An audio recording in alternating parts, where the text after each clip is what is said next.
Hi, everybody. My name's Jason. I'm Caden. I'm Jaden. I'm Eli. And we are the YHWH and the Torah YouTube channel, Odysee Channel, and that is about it. Actually, and Rumble. We're over there on Rumble as well. So hello to everybody out there on Rumble and to all the other platforms on there. The only platform we refuse to be on anymore is BitChute because it is just a pile of trash. And it's bot-ridden and infested, and there's really nobody even over there. And so this is where you guys can find us, and you can also find us at the YHWH and the Torah.net website, where you will find all sorts of scriptures online, you will find all sorts of resources online, and where you will find us, hopefully, in the event we are ever taken offline here. So we are deep into the book of Aḍam and Ḥawwah, and for those who have not heard any of this other sections that we're reading on this, you guys can definitely start from the very beginning and see what it has to say. And it is one of these extracurricular books that is kind of hard to get a hold of, and something that isn't very discussed very much. And it needs to always be discussed. We need to be able to take all of these books and we need to discuss them, figure out if they apply to us, apply to Scripture. And so far, everything that we found here, as surprising and somewhat astounding as it is, it isn't, it's not something that, I think that we should be running away from. And as far as the world of Aḍam and Ḥawwah, it all started with obedience, and it all started with disobedience. And that is the world that we live in as well. We live in a world where nobody wants to keep the laws, statutes, and commands of our Creator, which are found in Genesis, Exodus, Leviticus, Numbers, and Deuteronomy. Everybody thinks that it is nailed to the cross. Everybody thinks that they have a better way, right? And you have 65,000 other religions out there that think they have a better way other than Scriptures themselves. And Scriptures, from the front of the book to the end of the book, along with all the extracurricular, are always about keeping the laws, statutes, and commandments of our Creator. That is also as well as the appointed times. There's appointed times, and there's feasts, and there's times of deep, where you have no food, basically, essentially a time of remorse. And so these are the things that our Creator wants us to do. And just like the foolish virgins and the wise virgins, if you're unready and you're unwilling to keep the laws, statutes, and commandments of our Creator, then you're unready and you will not be ready. And it doesn't take a simple Messiah only. It takes a walk along with our Messiah to get this kingdom to where you will want to be. So with that, everybody, how you guys doing? Good. How are you? It's been a couple of days. When you guys don't hear from us, it is tragedy. If you don't hear a morning lesson from us or morning reading, there are problems in our lives that we are dealing with. And our problem yesterday and the day before was our dadgum cows again ran away. And we were able to find them. Yah always provides, and it's one of those things. So if you don't hear from us, we probably could use a little bit of prayer. Okay, here we are. This is the chapter 23 that we're in right here, verse 1. Then Aḍam wept more and said, "O Elohim, have mercy on me, so far as to take upon thee that which I do." But Elohim took his word from Aḍam and Ḥawwah. Then Aḍam and Ḥawwah stood on their feet. And Aḍam said to Ḥawwah, "Gird thyself, and I will also gird myself." And she girded herself, as Aḍam told her. Then Aḍam and Ḥawwah took stones and placed them in the shape of an altar. And they took leaves from the trees outside the garden, with which they wiped from the face of the rock the blood they had spilled. But that which had dropped on the sand they took together, with the dust wherewith it was mingled, and offered it upon the altar as an offering unto Elohim. So this is right after they just decided to throw themselves down the cliff, and they're like, there's blood all over the rocks now. The rocks that they're taking have some blood. Gotta clean it all up because I'm sure God doesn't want us to smell this fragrance of His own creation's blood, the humans. Well, that's funny you mention that because here in just a little bit, that's actually what He does, is He actually enjoys the fragrance of it. So I won't be a killjoy on this. Let's continue on. But yes, this is their very first sacrifice, and they took they had just hurled themselves down off of a cliff. They had both been killed. They were both mangled up and messed up, and probably blood everywhere at that point. And they wiped it up with the leaves, and they put this on the altar. Okay, are you getting owned with the dog there, Katie? Mm-hmm. What's going on, buddy? That scratched me. I know. Well, you got to pet him. It's always a petting thing. You got 2 hands. Y'all created 2 hands for us, one to pet each dog with. All right. Now, here we go. And 6. Then Aḍam and Ḥawwah stood under the altar and wept, thus entreating Elohim, forgive us our trespass and our sin, and look upon us with thine eye of mercy. For when we were in the garden, our praises and our hymns went up before thee without ceasing. But when we came to the strange land, pure praise was no longer ours, nor righteous prayer, nor understanding hearts, nor sweet thoughts, nor just counsels, nor long discernment, nor upright feelings. Neither is our bright nature left us, but our body is changed from the similitude in which it was at first, when we were created. Yet now look upon our blood, which is offered upon these stones, and accept it at our hands, like the praise we used to sing unto thee at first, when in the garden. And Aḍam began to make more requests unto Elohim. So this gives us a little bit of an idea of what life in maybe the kingdom, or life back in the where we are hoping, or where we are trying to go. We're trying to get back to the garden, right? We're trying to get back into the kingdom. We're trying to get back under the hand of our Creator. And there's only one way that we are able to do that, is by the Son. And this is there's some stuff in this that that they lost, right? Interesting stuff that we should talk about here. Pure praise was no longer ours. Righteous prayer, understanding hearts, sweet thoughts, just counsels, long discernment, upright feelings, or a bright nature.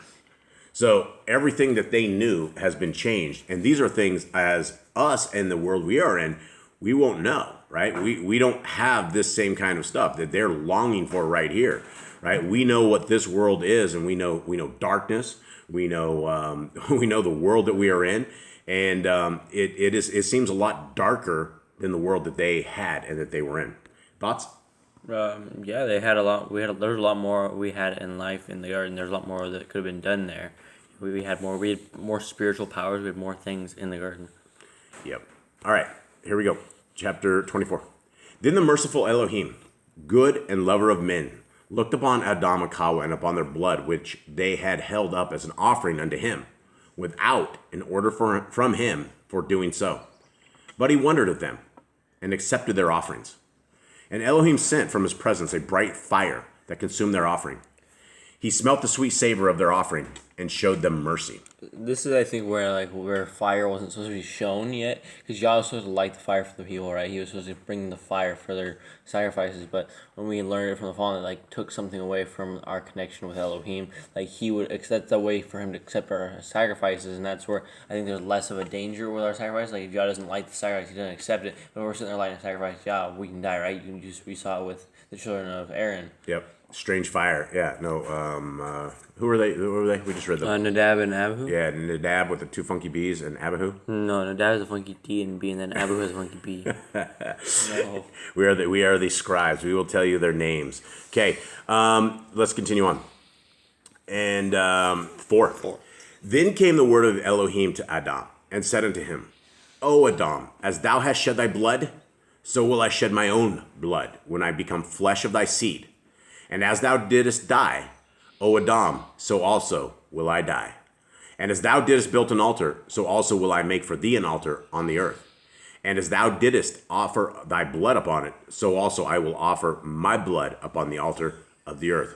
All right, the Trinitarians have just run wild, right? Yeah, so he said, my blood, when you have a child, that is your blood, that is your seed, that is you, that is something from you, that is your blood. So when you say you're going to sacrifice your blood, you're sacrificing his son. Yep, and for any parents that are out there, and there's parents out there that have lost children, there's a piece of you that dies, right? There's a piece of you that will never, ever, ever come back. The cycle of life is that the kids are supposed to outlive the parents. It is never, ever, ever supposed to be the other way around.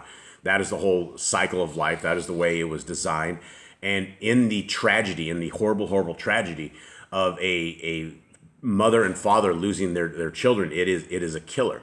And I've been talking to a brother in chains in prison who's been in there forever. He's been in there a really long time. He's like 79, I think, years old, and he's in there and he's converting people. He is He's just a wonderful brother, and he and I have been talking a lot, and as we've been talking, he wrote back last, and he says I think it was in 2003 or 4, somewhere around there. I think he was in prison, but he lost his son, and 4 or 5 days before that, he had lost his wife, and so everything died. And he says there is not a day that goes by that he doesn't think about him, and and it's one of these things that I'm growing as a person as I'm writing these guys in prison and hearing these stories and seeing this. And it's just like there's no way you are ever okay losing a child, and it does die with you. And this is not we don't want to cause confusion on this channel. When you read scriptures from the front of the book to the end of the book, the Trinity is a bust. It is a scam. It is not as anything.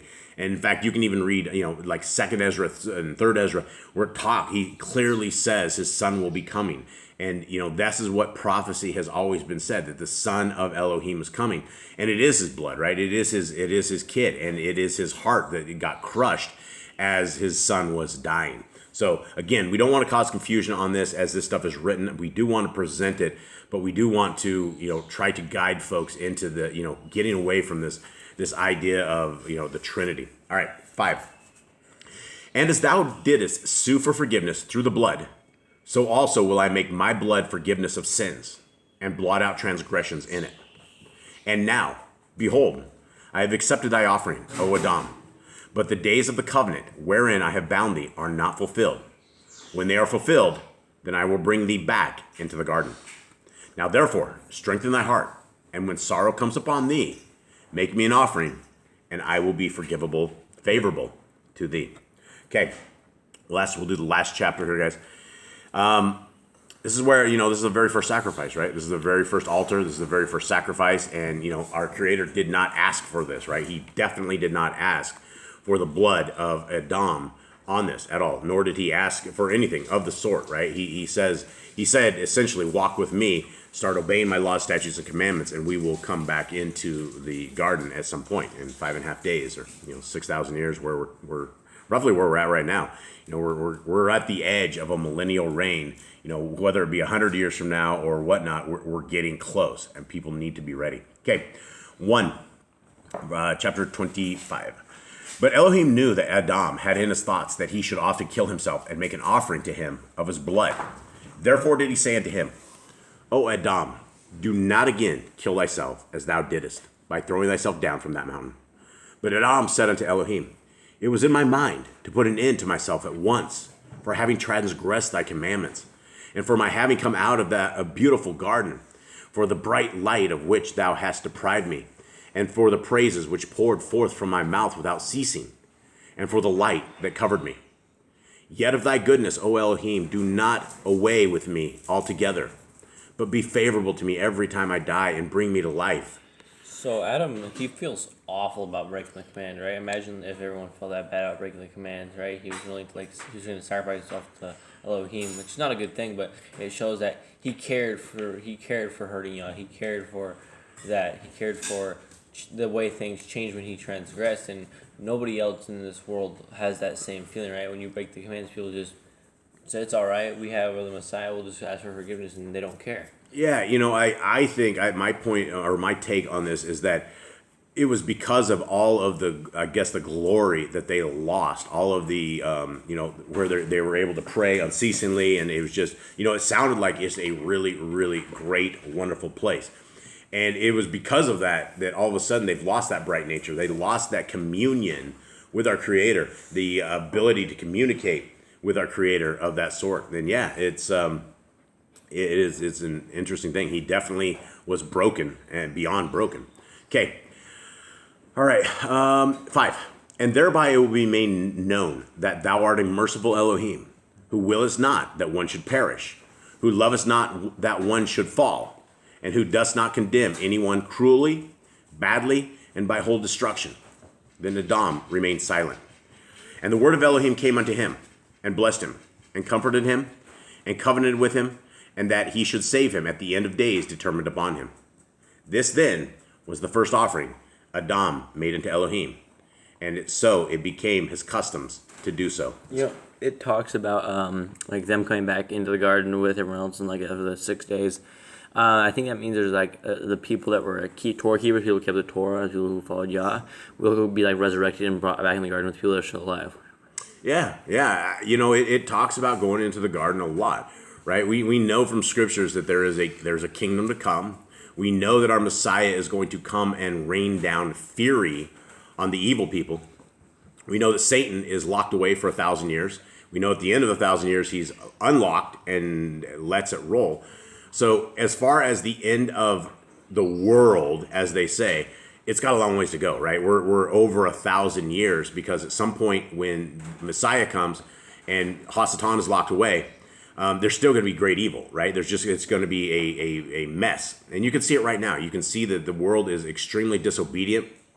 You can see, I was watching the stuff that I probably shouldn't have seen, but it was on 153news.net, and they were talking about, it was basically showing the kind of this LGBT nasty world that is, it's fluent in North America. It's something, I mean, they have fairs, like circuses, and they're just handing out like just disgusting things, and there's little kids at these fairs, and you have all these sodomites, and you have all these people that are just, in the scriptures, we are told not to let that evil happen. And now we are in a world that pushes it, and not even pushes it, it promotes it. It's in every school, it's around all these kids, and it is getting far, far, far more wicked. It is an abomination, and it is something that we need to protect our children from, we need to protect each other from. And for those in North America, we've been told we need to be ready. We need to be, the only hope. I know a lot of you guys, years ago I was telling everybody it's time to leave North America. And, I don't know, a lot of people are unable to leave North America at this point. But when you read Jeremiah 30 and 31, it clearly talks about the destruction of it. Revelation talks about it. It's become a haunt of every demon, of every kind of filth. And it's not just North America, it's worldwide. But it seems like North America is the catalyst of everything. 70 to 80% of all pornography comes out of the West Coast of the United States of America. It's just a filthy, filthy place anymore. And we know that there's just a ton of brothers and sisters that love Yah, that love Torah, that are stuck. And this is the captivity, and this is where there will be a second Exodus. There has to be a second Exodus. And so this is what we need to all keep our eyes peeled for. We need to keep his appointed times. We need to keep in Torah. We need to get into the heart, mind, and soul of our Creator. We need to become his people. And we will never become his people unless we are keeping the laws, statutes, and commandments of our Creator. And that is how the kingdom is going to be built. It's going to be built on those who are obedient and those who want to follow our Creator. Those who don't, Matthew 7, clearly Messiah says, they will be told to depart. Those who work lawlessness. And so, guys, with that, we love you guys very much. Again, our family is your family. And, Miss Nicola, something? Happy Preparation Day. Oh, happy Preparation Day. Hey, it's a Preparation Day. Drum roll. Tomorrow's a Shabbat. Drum roll. All right. And so, yeah, for those who are not preparing, tomorrow is a Shabbat. It is a Friday on the Gregorian calendar. The seventh day is the Shabbat. Everybody calls it a Saturday or Saturn day. All pagan, all nasty. But it is the seventh day. And it is the beginning of keeping Torah, is the beginning of keeping the law, statutes, and commandments of our Creator. And it's reiterated over and over and over in scriptures that we need to keep the Sabbath. And the greatest thing that you guys can do is rest. We don't have a tremendous amount of laws in the, or even guidance as far as Shabbat goes, other than rest. Don't let your maidservant work, your manservant, your anybody. You don't pay, you don't put money out on stuff. It's just a day that we spend with our Creator, and we rest. And when you guys start finding that rest with our Creator, it will be something that you guys it'll be great. And so, we love you guys, and we hope you guys have a wonderful day. All right. We're out. Shalom.